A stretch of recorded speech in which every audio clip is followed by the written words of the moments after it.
నేను ఇతన్ని చంపేదానికి కారణం ఏంటి, అంత పెద్ద తప్పు అతనేం చేసినాడు, ఒక రచ్చకు కానీ ఒక గొడవకు కానీ ఇంకొకరిని ఒక మాట నేను అనేది కానీ, రచ్చలకు నేను దూరంగా ఉంటాను, గొడవలకైనా కానీ రచ్చలకైనా కానీ వీటన్నిటికీ దూరంగా ఉండే నేను ఇతన్ని అలా చేసే అంత నిర్ణయం నేను దేనికి తీసుకున్నానో అతనేం చేసినాడు. మాది అన్నమయ్య కడప జిల్లా ఓబులవారిపల్లి మండలము ఐలరాజపల్లి హరిజనవాడ గ్రామం మాది. ఓకే, నా కూతురు పుట్టింటాంచి 11 సంవత్సరాల నుంచి మా అత్తమామే చూసుకుంటా ఉన్నారు. ఓకే, వాళ్ళ ప్రజెంట్ అయితే ఆర్థిక పరిస్థితి బాగలేక మా అత్త కోయేట్కి వస్తా మా కూతుర్ని వాళ్ళ చిన్న కూతురి దగ్గర, అంటే మా మరదల దగ్గర మా కూతురు బాధ్యత మా మరదలకైతే అప్పచెప్పేసి కోయేట్కి అయితే వచ్చింది. ఊళ్ళో కొద్ది రోజులు బాగానే చూసుకున్నారు. ఓకే, ఒకరోజు ఏం జరిగిందంటే మా కూతురు మంచంలో పనుకోండి, ఈ మనిషి అన్నమాట. ఈ మనిషి ఏం చేశాడంటే మా కూతురు నిద్రమత్తులో ఉంది కదా అని మా కూతురు బట్టలు తీసేసి బలాత్కారం చేసి నోరు మూసిపెట్టి బలాత్కారం చేసి ఇంకా చేసేదానికి ప్రయత్నించినాడు. ఒకవేళ అరిస్తే నోరు మూసిపెట్టి ఒకవేళ ఎంత పనైనా చేద్దాము చంపేసేదానికైనా కానీ, అంటే ఆ ఆలోచనతోనే బలాత్కారం చేసి చంపేసేదానికైతే ఈ మనిషి అయితే చూసినాడు.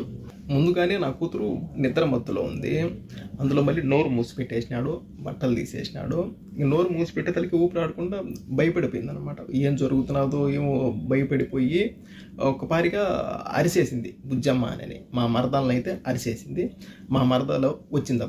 మా మరదలు వచ్చి ఇప్పుడు బిడ్డనైతే దగ్గరికి తీసుకొని ఏం జరిగిందంటే అప్పుడు బుజ్జమ్మ తాత అయితే ఈ మాదిరి చేసినాడు, బట్టలన్నీ తీసేసినాడు, పట్టుకోరాని చాట పట్టుకొని ఒత్తుతా ఉన్నాడు. నాకైతే నొప్పి వచ్చినది, భయం వేసింది. బుజ్జమ్మ నోరు మూసిపెట్టేసినాడు. నేను భయపడిపోయి గట్టిగా అరిచినాను. తరువాత మా మరదలైనా కానీ మా మరదలు వాళ్ళ భర్త రమణ అయినా కానీ వీళ్ళిద్దరూ ఈ మనిషిని దేనికి ఈ మాదిరి చేసినావు పసిబిడ్డనని ఒక్క మాట అడగల. తరువాత నా బిడ్డను వీళ్ళిద్దరూ బెదిరించినారు. తాత ఈ మాదిరి అని చేసినాడు అని నువ్వు ఎక్కడ చెప్పగాకని నా బిడ్డనైతే బెదిరించినారు. నా బిడ్డ భయపడిపోయింది. తర్వాత మా మరదలు మా భార్యకి ఫోన్ చేసి మా ఇంట్లో వసతి లేదు, నీ బిడ్డను చూసుకునేదానికి, నీ బిడ్డ నువ్వు తీసుకోబో అని ఎమర్జెన్సీగా చేసింది. మా ఇంట్లో గొడవలు గాన వసతి లేదు అనే తలికే సరే అని నా భార్యను ఇంటికి పంపించిన. బిడ్డను తీసుకురాపో, మన స్వాధీనంలో పెట్టుకున్నాం, మనం చూసుకున్నాము అని. ఓకే, పోయింది, తీసుకొని వచ్చింది. ఓకేనా, అని నా బిడ్డను మంచిగా అడిగింది నా భార్య. అసలు ఏం జరిగింది, వాళ్ళు ఏమన్నా కొట్లాడుకున్నారా, ఇన్ని రోజులు బాగానే చూసుకుంటా ఉన్నారు కదా, సడన్గా దేనికి ఈ మాదిరి ఏంది, నేను ఎవరికి చెప్పండి, భయపడగాకు, అసలు ఏం జరిగింది, వాళ్ళ కాళ్ళకి ఏమన్నా రచ్చలా అని నా భార్య చిన్నగా అడగడం వల్ల నా కూతురు చెప్పేసింది. అమ్మ, నేను నిద్రమత్తులో ఉన్నాను, తాత బట్టలన్నీ తీసేసినాడు, ఇక్కడ పట్టుకొని చెస్ట్ దగ్గర ఊతినాడమ్మా, ఇంకా చెప్పరాని ప్లేస్లో పట్టుకొని గట్టిగా ఊతినాడమ్మా, అరుచానని ఇట్లా మూత పెట్టేసినాడు, చేతితో మూతేసినాడు, నాకు భయం వేసిందమ్మా, ఈ మాదిరి చేసినాను, తర్వాత బుజ్జమ్మకి చెప్పినాను అని అప్పుడు చెప్పింది నా కూతురు. ఇంకా తర్వాత నేను చట్టాన్ని గౌరవిస్తా. ఓకే, మనము డైరెక్ట్గా ఇలా అని వెళ్ళకూడదు, వాళ్ళ పైకి రచ్చకి వెళ్ళకూడదు, మనము చట్టపరంగా వెళ్దాం. ఓకే, ఓబులవారిపల్లి పోలీస్ స్టేషన్లో ఈ మాదిరిలా జరిగిందని కంప్లైంట్ అని నేను చెప్పిన. ఓకే, ఆమెని నా భార్య వెళ్ళింది, కంప్లైంట్ ఇచ్చింది. తర్వాత వాళ్ళని పిలిపించినారు.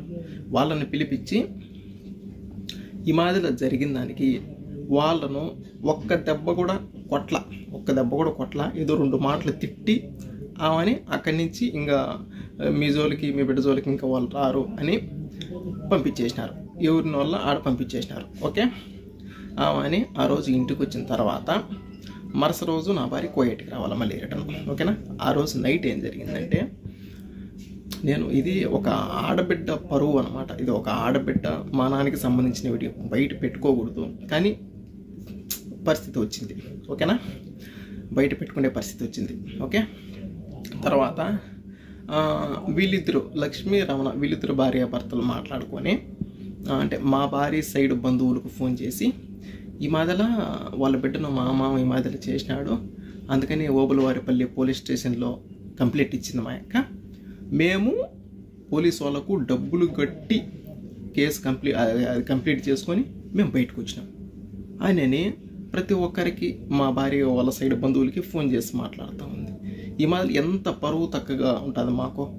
మా బిడ్డ పబ్లిక్ చేసేది ఇదొకటి వాళ్ళిద్దరు. నెక్స్ట్ ఇంకొకటి పోలీసు వాళ్ళకు డబ్బులు కట్టి మేము బయటకు వచ్చినాము ఈ మాదిరి కంప్లైంట్ ఇస్తే అని అదొకటి. 2 ఓకేనా.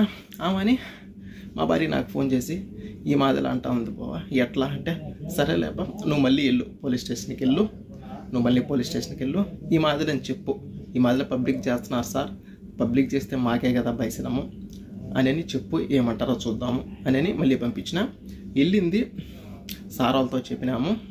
వాళ్ళు ఫోన్ చేసి మాకేమన్నా డబ్బులు ఇచ్చినారా, దేనికి ఈ మాదిరి చెప్పినారు, దేనికి పబ్లిక్ చేస్తున్నారు, ఇది ఆడపిల్ల విషయం కదా అని తిట్టినారు. తిట్టేతలకే ఏమో నన్ను ఏమన్నా అంటారేమో అని లక్ష్మి ఏదో పురుగుల మందు తాగి ఏదో సూసైడ్ చేసుకునింది. వాళ్ళ పక్క అంత పెద్ద తప్పు లేకపోతే సూసైడ్ అంత వరకు వెళ్ళింది. ఓకే, సూసైడ్ చేసుకునింది. తర్వాత ఈ మాదిరి సూసైడ్ చేసుకునిందని అక్కడి నుంచి ఎస్ఐ సార్కు ఇన్ఫర్మేషన్ వాళ్ళు చెప్పినారనమాట. ఈ మాదిరి సార్ రాలేదు, ఈ మాదిరి ఏదో తాగిండది అని. ఆమె అని ఆ సార్ ఉండేసి ఈ మాదిరిలా ఏదో తాగిందంట, ఆమెకి ఏదన్నా కానీ అయితే నిన్నైతే అరెస్ట్ చేస్తామని మా భార్యని అన్నారు. ఏంది ఇది, మా భార్యను అరెస్ట్ చేస్తా అన్నారు. మేము బిడ్డ విషయం ఈ మాదిరి జరిగిందని వస్తే వాళ్ళు ఏదో చేసుకోవడం వల్ల మా భార్యను అరెస్ట్ చేస్తానంటే నువ్వు ఇక్కడే ఉండాలా, కోయటకు కూడా పోలేవు అని సార్ మాతో చెప్పినాడు. ఓకేనా. తర్వాత మా భార్యని అక్కడే స్టేషన్లోనే, అప్పటికి స్టేషన్లోనే ఉంది. తర్వాత లక్ష్మిని అంటే మా మరదల్ని హాస్పిటల్కి తీసుకెళ్ళి అంత బాగా అయిన తర్వాత మళ్ళీ తీసుకొని వచ్చినారు. తర్వాత సార్ ఉండేసి ఇంక బాగుండదు అట్లే, ఇంకా నువ్వు కూడా వెళ్ళిపో ఇండియాకు, ఇంకా ఈ గొడవలు ఏమొద్దు అని మళ్ళీ పంపించేసినారు. అక్కడి నుంచి మా భార్యని పంపించేసినారు. ఓకే ఆడికి వద్దు అని పంపించేసినారు. నా భార్య నా బిడ్డకు జరిగిందని పోలీస్ స్టేషన్కి వెళ్తే ఈ మాదిరి అసలు వాళ్ళు ఏం పట్టించుకోవాలా. నెక్స్ట్ ఇంకొకటి ఏదో ఆ ఎమ్మి చేసిన దానికి మళ్ళీ నన్నే అరెస్ట్ చేస్తూ ఉండారు అని నా భార్య ఆలోచించి, ఇంకొకటి వీళ్ళిద్దరు భార్యాభర్తలు నా బిడ్డ గురించి మా భార్య సైడ్ బంధువులందరికీ ఈ మాదిరి బయటికి చెప్పి మా మామ ఈ మాదిరి చేసినాడు, కేసు పెట్టింది, మేము డబ్బులు కట్టి బయటకు వచ్చినాము అని ఈ మాదిరి అందరికీ చెప్పి వీళ్ళు చేసింది ఇదొక్కటి. ఇంకా వీళ్ళు పోలీసు వాళ్ళు ఈ మాదిరి అసలు పట్టించుకోవాలి. ఈ మాదిరి ఆడబిడ్డకు జరిగిందంటే ఈ మాదిరి పట్టించుకోవాలి. ఈ 2 ఆలోచించి ఎవరు సపోర్ట్ చేయలేదు. నా బిడ్డకు ఈ మాదిరి జరిగితే ఎవరు సపోర్ట్ చేయలేదు అని ఆలోచించి నా భార్య సూసైడ్ చేసుకునింది. ఏదో తాగింది. తర్వాత మేము కూడా హాస్పిటల్కి తీసుకెళ్ళి ఎలాగాలో ఎంత కక్కించుకొని చిన్నగా ఎలాగాలో బయటికి నేను తెచ్చుకున్నా. తర్వాత అంటే వీళ్ళిద్దరు లక్ష్మీ రమణ వీళ్ళిద్దరూ కలిసి అంటే పబ్లిక్ చేసినారు కదా, మా భార్య వాళ్ళ బంధువులకి పబ్లిక్ చేసినారు కదా. ఇంకా ఒక్కొక్కరు చేసి ఈ మాదిరి జరిగిందంట కదా, మీరేం చేయలేదా, వాళ్ళేమో డబ్బులు కట్టుకొని బయటకు వచ్చినారంట, మీరేం చేయలేదా అని ఒక్కొక్క మాటలు మాట్లాడుతూ ఉంటే ఏందిరా ఇది, ఇల్లు అనబోతే ఇట్లా చేసినారు. నెక్స్ట్ ఇంకా చట్టపరంగా చట్టాన్ని గౌరవించి పోలీసు వాళ్ళ ద్వారా వెళ్దాం అనుకుంటే వాళ్ళు ఏం చేయలేకపోయినారు. ఊరికే మాటల వరకు మాట్లాడి పంపించేసినారు. తర్వాత ఏంది ఇది, ఏం చేయాలో నాకు అర్థం కావడం లేదు. ఆడబిడ్డకి ఈ మాదిరి జరిగితే చట్టం కూడా సీరియస్గా తీసుకోవాలా. నాకు అర్థం కాల. వీళ్ళు పబ్లిక్ చేసి ఈ మాదిరిలో మాట్లాడుతూ ఉండేది ఒకటి, వీళ్ళు పోలీసు వాళ్ళు పట్టించుకుంది ఒకటి. అబ్బా నాకేం అర్థం కాల. అని మొత్తానికి ఎట్లయితే ఎట్లా అవుతుందని మొత్తానికి ఒక కన్న తండ్రిగా నిర్ణయం తీసుకున్నాను. ఈ విషయంలో ఎవరు ఏం చేయలేకపోయినా కానీ నా బిడ్డను నేను కాపాడుకోవాలా. ఎవరు సపోర్ట్ నిలబడకున్నా కానీ నా బిడ్డ సపోర్టు నేను నిలబడాలి. ఒకవేళ నేను వీళ్ళుండేట్టే సైలెంట్గా నేను ఉంటే ఇంకా నా బిడ్డకి ఈ మాదిరిలో జరిగిన దానికి ఒక కన్న తండ్రిగా నేను బ్రతికుండి కూడా సచ్చినట్టే లెక్క. నా కూతురు డాడీ ఈ మాదిరి చేసాడు, డాడీ పట్టుకున్నాడు, డాడీ గట్టిగా పట్టుకో, అక్కడ చెస్ట్ దగ్గర అక్కడ పట్టుకోరాని చోట పట్టుకున్నాడు డాడీ, బట్టలు తీసేసాడు డాడీ, భయపడినా డాడీ, మూసుకున్నాడు డాడీ, నోరు మూత పెట్టేసినాడు డాడీ, భయపడిపోయినాడు డాడీ, ఊపిరాలేదు డాడీ అని చెప్తా ఉంటే ఒక కన్న తండ్రికి ఏ రకంగా ఉంటుందో ఒక్క రొంత ఆలోచించండి. అందులో వీళ్ళు పోలీసు వాళ్ళు ఏం చేయలేకపోయా, వీళ్ళు పబ్లిక్ చేసి ఈ మాదిరిలా మాట్లాడేది ఒకటి. అబ్బా అప్పుడు నిర్ణయం తీసుకున్నా, నా బిడ్డ జీవితం నాశనం చెయ్యాలి అని అనుకున్నా, అతని జీవితం ఉండకూడదు అని అప్పుడు నిర్ణయం తీసుకున్నా. ఎవరికి తెలియదు నేను ఇండియాకు వస్తా ఉన్నట్టు, ఎవరికి తెలియదు. మా కోయటోతో మాట్లాడుకొని ఒక 4 రోజులు సెలవు కావాలని చెప్పి పాస్పోర్ట్ తీసుకొని 2 టికెట్లు నేనే కొనుక్కొని మా భార్యకి కూడా నేను ఎడార్లేకి జాకూర్కి వెళ్తున్నాను అని చెప్పి నేను వచ్చిన. ఇండియాకు వచ్చిన, కువైట్ నుంచి ఇండియాకు వచ్చి నేను చేసే పని అతన్ని నేను చేసి తర్వాత మళ్ళీ నేను కువైట్కి వచ్చిన. ఒక్కటి ఆలోచించండి, నేను చేసింది ఓకే తప్పే, కానీ దేనికి చేయాల్సి వచ్చింది? ఎవరు దీన్ని పట్టించుకోకపోవడం వల్ల నేను ఈ నిర్ణయము తీసుకోవాల్సి వచ్చింది. నేను ఒక రచ్చకు బాను, ఒక గొడవలకు బాను, ఎవరిని ఒక మాట తప్పుగా నేను అన్ను. అలాంటిది ఇంత నిర్ణయం దేనికి తీసుకున్నాను? అంతవరకు పరిస్థితి వచ్చింది, తీసుకొని వచ్చినారు, ఇంతవరకు తీసుకొని వచ్చినారు. ఇతనిని చంపిన విషయంలో నా సైడ్ బంధువులకు కానీ మా భార్య సైడ్ బంధువులకు కానీ ఎవరికి ఏ సంబంధం లేదు. మొత్తం అంతా పూర్తి బాధ్యత నాదే, నేనే చేసిన. ఓకే, ఏం చేశాను? ఒక కన్న తండ్రిగా వీళ్ళు పోలీసు వాళ్ళు ఏం సీరియస్గా తీసుకోకపోయా. వీళ్ళు అనబోతే లక్ష్మి వాళ్ళ భర్త ఈ మాదిరిలా అందరికీ ఫోన్లు చేసి అల్లరిపాలు చేస్తూ ఉండి రెచ్చగొట్టినట్టు మాట్లాడుతూ ఉండి ఒక కన్న తండ్రిగా ఇంకా నేను ఏం చేశాను?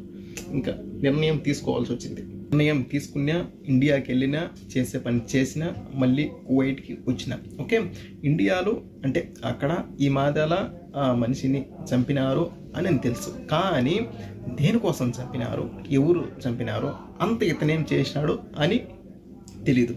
ఇతనేం చేసినాడు, అంతవరకు చంపేంతవరకు ఏం చేసినాడు అని ఎవరికి తెలీదు. అందుకని ఇంకా నా జీవితం పోతే పోయింది నాకు తెలుసు, ఎందుకంటే తప్పు చేసిన పోతే పోయింది. అందుకని బిడ్డ పరువు కూడా పబ్లిక్ చేసేసినారు. అందుకని దీనికోసం వీళ్ళు ఈ మాటలు చేసినారు. అందుకని నేను ఇలా చేయాల్సి వచ్చింది. అందుకని నేను ఈ వీడియో పెడతా ఉన్నా.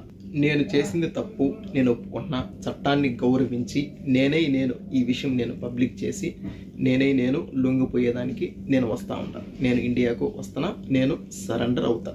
ఓకే, నేను చేసిన తప్పే, కానీ నా బిడ్డకు ఈ మాదిరి జరిగింది, ఎవరు పట్టించుకోకపోవడం వల్ల నేను ఈ మాదిరి చేయాల్సి వచ్చింది. ఈరోజు నా బిడ్డకు జరిగింది, రేపు ఒకవేళ మీ బిడ్డకు, మీ ఇంట్లో ఆడవాళ్ళకు ఈ మాదిరి జరిగితే పట్టించుకోకుండా ఒకవేళ ఇంకెప్పుడు పట్టించుకుంటారో, తేటిగా ఆడబిడ్డల మాన ప్రాణాలు తేటిగా పోయిన తర్వాత, సమాధిలోకి వాళ్ళు వెళ్ళిన తర్వాత పట్టించుకొని ఏం ఉపయోగం? ఒక నా బిడ్డ గురించే కాదు, ప్రతి ఒక్క ఆడబిడ్డ గురించి నేను ఆలోచించి ఈ మాదిరిలో ఒకవేళ ఎవరైనా ఈ మాదిరి చేస్తే, ఒకవేళ ఎవరు ఏం చేయలేకపోయినా కానీ, ఒకవేళ వీళ్ళ బంధువులు అయినా కానీ, వీళ్ళ తండ్రి అయినా కానీ, అన్నైనా కానీ, తమ్ముడైనా కానీ, ఒకవేళ ఏదైనా చేస్తాడో తెలిసిన తర్వాత అలా భయపడైనా కానీ ఆడపిల్లల జోలికి రాకుండా ఉంటారు అని ఆలోచించి నా జీవితం పోయినా పర్వాలే, బిడ్డ పరువు ఈ మాదిరిలో పోయినా పర్వాలే, ఇంకొకరు బాగుంటారు కదా, ఇంకొకరికి ఇది విషయం అని చెప్తానే, ఇంకొక బిడ్డకు ఈ మాదిరిలో జరిగింది అని చెప్తానే అప్పుడైనా సీరియస్గా పట్టించుకుంటారు కదా అనే ఆలోచనతో నేను ఈ పని చేసిన. ఈ వీడియో రాజకీయ నాయకులకు, సీఎం సార్ చంద్రబాబు నాయుడు గారికి చేరేంత వరకు షేర్ చేయండి. ఎందుకంటే ఈ మాదిరిలో జరిగిన దానికి ఆడపిల్లల మాన ప్రాణాల గురించి ఖచ్చితంగా వీళ్ళు మాట్లాడాలి. ఇలా జరిగిన దానికి ఖచ్చితంగా వీళ్ళు దీనిపైన రియాక్ట్ అయ్యి ఖచ్చితంగా మాట్లాడాలి. నా సపోర్ట్ మాట్లాడండి అని నేను అనడంలే. ఓకే, ఇలా జరిగినందుకు పట్టించుకోకపోవడం వల్ల ఈ మాదిరి జరిగింది. ఈ విషయం పైన ఖచ్చితంగా కువైట్లో ఉండే యూట్యూబ్ ఛానళ్ళు, ఇండియాలో ఉండే యూట్యూబ్ ఛానళ్ళు, మీడియా ఛానళ్ళు ప్రతి ఒక్కరూ ఈ విషయం పైన తప్పకుండా మాట్లాడండి. నేను ఇండియాకు వస్తున్నాను, నేను తప్పకుండా పోలీసులకు నేను సరెండర్ అవుతాను. మీరు ఇప్పుడు దీన్ని బట్టి, జరిగిన దాన్ని బట్టి మీరు ఏ శిక్ష చేసినా నేను తీసుకునేదానికి నేను రెడీ. నేనైతే ఇండియాకు వచ్చి మీకు నేను సరెండర్ అవుతాను. దీంట్లో మా వాళ్ళకి కానీ, మా భార్య సైడ్ వాళ్ళకి కానీ, నా సైడ్ వాళ్ళకి కానీ ఎవరికి ఏ సంబంధం లేదు. మొత్తం అంతా చేసిన నేనైతే వచ్చి నేను మీకు సరెండర్ అవుతాను. ఒకసారి నా కూతురు చెప్పిన